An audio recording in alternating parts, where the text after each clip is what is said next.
That's actually the R5 lock-in. I really like that as well from NIP. I think it's a really nice adaptation to the Braum. I think both of these drafts have a ton of easy win conditions, I would say. Yeah, looking potentially for that mid lane. Just going to go for the warding as of now. Make sure you can spot out that next pathing. Nio's going to come over. Potentially go for a lane dive this early. Level 3 coming in. The cat's going to tank here. Maybe the bailout coming through, but they get the kill in time, and he gets the reset. No, it's the 1-for-1 so far. Nio taking the soul and going to use the soul of his enemy to take down the double kill for the carry jungler of NIP. Big to get him 2 strong kills in the early game. If you can get this champion out of control, it's difficult, and Doingby is now a dive threat.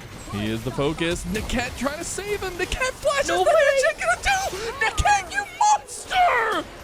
What the hell did I just watch? Niket just 1v2'd them there. What a play. Yeah, Viego in the jungle. So it only really works if you can just dive in and get a bunch of resets on Viego. 2 kills will make that easier, but trying to punish Nio again here. He was going for the Gromp and just gave his life for it. That's a bit of an unfortunate oopsie from NIP's jungle, who's in the vicinity. As, the Grubs are going to be coming up in 30 seconds on the other side. You do have Nio up there already, but should just be the objective there. Wonder if FPX are going to feel at least inclined to go up towards that top side and contest that one. They are getting the resets. Not also TP in. That'll be really the sign that things still are about holding to go hope down, for the triple smite. Doingby? Doingby getting caught. He's in trouble. Now the combo, the fate sealed, and his fate is absolutely sealed. Oh, the no snapback way. didn't kill him, but Kair's going to walk up and kill him anyways. Didn't even need it. A little flashy from FPX. They do end up getting re-engaged on by Nio, and now Jue going to be forced to flash over. The Heartbreaker coming out, but Nio in a bad position now. Going to flash back down as the concussive blows were 1 away. Deadly Flourish going to now connect onto Kair. Kair, how did you find yourself here? Kair dies to Nio, gives over his soul, and now the Grub priority could go over to NIP.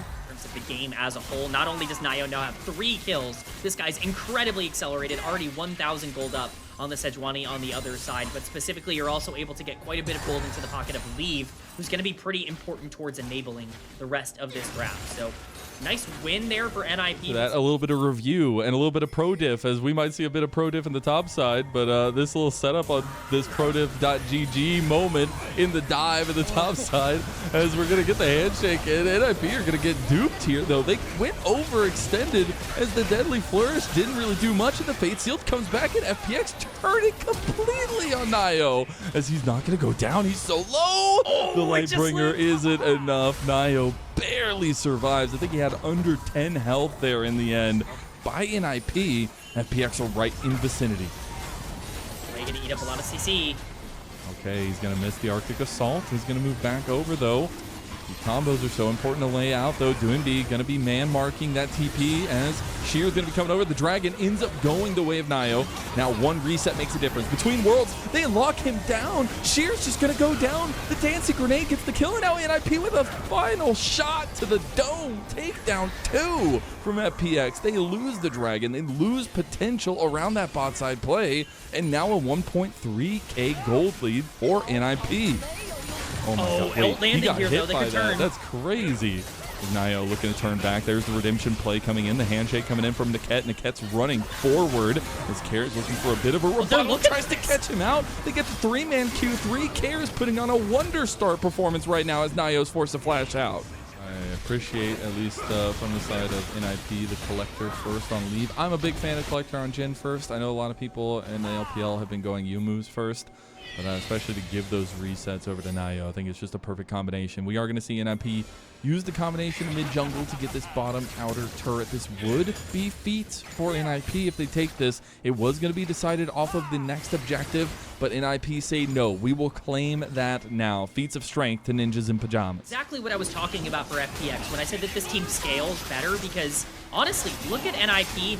It's all well and good for Viego to have 4 kills. If he gets Sejuani ulted into Braum stun into Yone ult, like, there's no way for Viego to play. He has to get resets. He has to be first. And so, you know, this is not over by any stretch for NIP. Down on this mid lane tier 1, they should be able to get this without a ton of problems. See if they can get it before the Herald goes off. No, they're just going to leave it for the Herald to pick up. No problems there. Unfortunately, the handshake not going to dissuade the play in favor of the Viego. You can't really allow that to happen as the frontliners, but they are setting up and posturing. They're going to start up this Otacon. FPX says, we are better. Let's do it. You don't have the pull. Doinby had just Doinby's not here, no teleport. topside. He literally TP'd topside and then leaves his team without any answer here.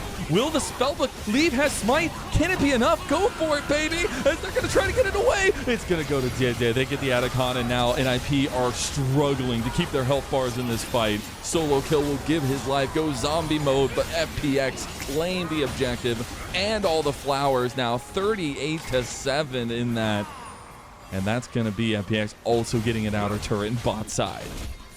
It's a masterclass from FPX on capitalizing on a huge mistake from Doinby. FPX, exactly what you need to do when you have the kind of map pressure you have. Force NIP to make a decision, and they're choosing the Dragon. Oh, it's choosing a potential 50-50. JJ right in the front line. Look at the angles here. Sheer waiting for his between worlds. FPX need to fight a front to back. They need to be able to take this front back down, but they can't get in. They can't get the Dragon. That's going to be the separation now. Decimating Smash coming in, or at least the Unstoppable Onslaught too. And that's going to be the curtain call. But in these kinds of situations, the curtain call's not really doing much. Now some of the autos coming through with Solo Kill's already gone.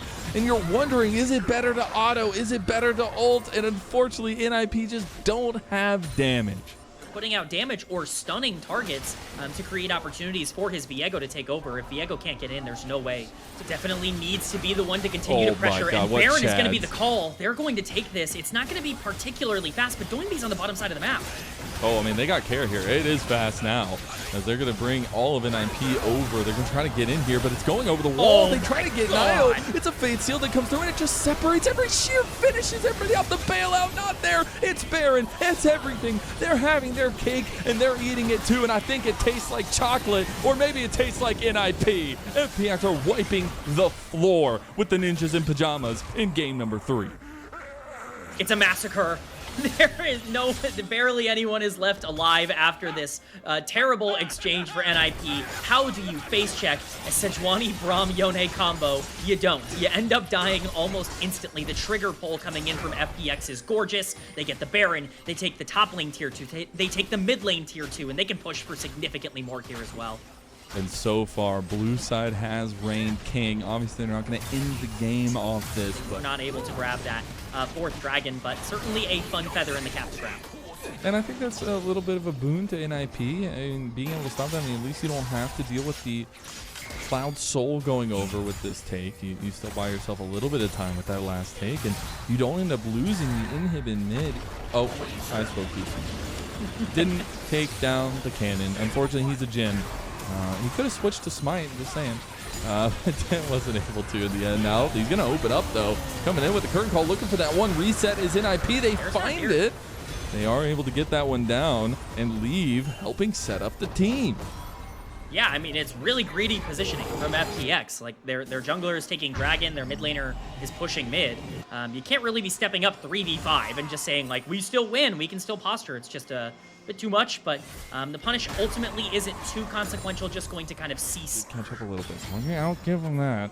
But he's very far behind, and Sheer has just been farming up the side lanes like crazy. And again, it brings up that conversation of side lane pressure as Nio getting a bit caught, Fate sealed, and that will be Nio down. The one thing that NIP needs is gone, and now they will end up getting the big pick onto Niket too. FPX are surrounding NIP like sharks. Glacial Fish are going to go over the wall to culling on top of the slow here just to almost kill Solo Kill. Yeah, at this point, it's disgusting to watch. FPX going into the base, and Sheer is ready to end the game. Dude. I mean, Sheer's level 17. You do have that match by Doinby, but he's a top laner comparatively. Unfortunately, Solo Kill is not anywhere near that now. You do have Care. He's almost got that final one. Getting close to this top lane fight. Oh, Doinby getting caught like that. That's in trouble. Care is going to go back to the Soul Unbound. Glacial Fisher is going to be used. He's in some trouble himself. Glacial Prison's going to be in there, and the Glacial combo coming through. Care is going to flash away as that hostile takeover was doing some work. A fourth shot. Oh, dodging out of it, and FPX get away in the end. Care basically being entirely disconnected. As long as these guys group up together, it's still going to be very clean in the 5v5. And in fact, they might not need it right now. Nio, Solo Kill, they're caught out. Solo Kill's just going to die to Jin. That's just straight to the Baron. These are mistakes that you can't be having. NIP were so on the edge of having this series lean their way, and now all that momentum, it seems to be fueling the fires of the Phoenix here as Baron's getting half health now. Can Nio even get in? The cat is just gone. He didn't even get to bail himself out. There is no check coming for you today. And now FPX are coming to take the payments away. Nio gets locked down, concussive blows, everything used on him. He is gone, and FPX are signaling for the end. The culling coming out. Doingby just barely going to live. The shots being World fired champ by diff. JJ. World champ diff. JJ, he's trying to pull the card. Oh, he doesn't get him. Okay. Well, that's the world champ buff that just saved Doinby. So, you know, we get it both ways. Just throw yeah, you know, JJ leave. JJ versus leave. And who was right? Well, right now, JJ is looking like it. They're playing with each other. JJ is trying to get in the mind of leave as FPX are taking the lead in this series 2-1. These were some of the best highlights from today's matchup. Which moment was your favorite? Let me know in the comment section below. This is OP, and I'll see you tomorrow. Take care.